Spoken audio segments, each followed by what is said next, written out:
I had the privilege of spending an hour with Ted Williams back in January of 1992 when he was a patient in our teaching hospital at the University of Florida. And one of the things that I wanted to ask him about was the 1941 season when he hit 406. Arguably the greatest hitter of all time, and the last guy to hit over 400. I thought the story would be interesting to hear from him. You can read about it in the Ted Williams archives. But it was interesting and fun to hear him tell me. And it turns out the story is pretty much the way he told it, the way I remember, the way it's told in the record books.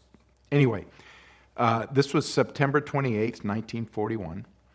The Red Sox, Williams' team, are at the old Shibe Park in Philadelphia, and they're playing the Philadelphia Athletics, which you may know have now moved to Oakland, California.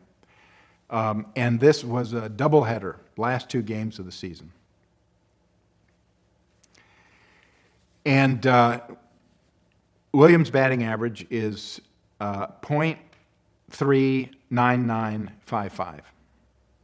.39955. Now, in the record books, those kind of statistics are rounded up to three places. So if the season had ended that day before these two games, he would have been batting 400. The Red Sox were 17 games behind the Yankees.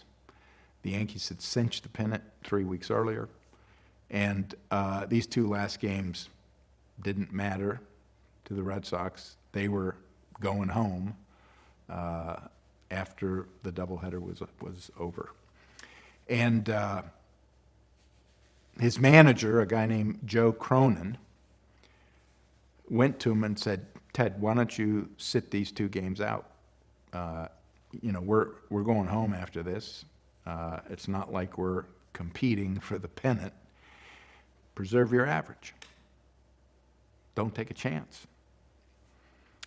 And I remember Ted Williams looking at me, and he said, "I said to Joe, his manager, baseball is who I am."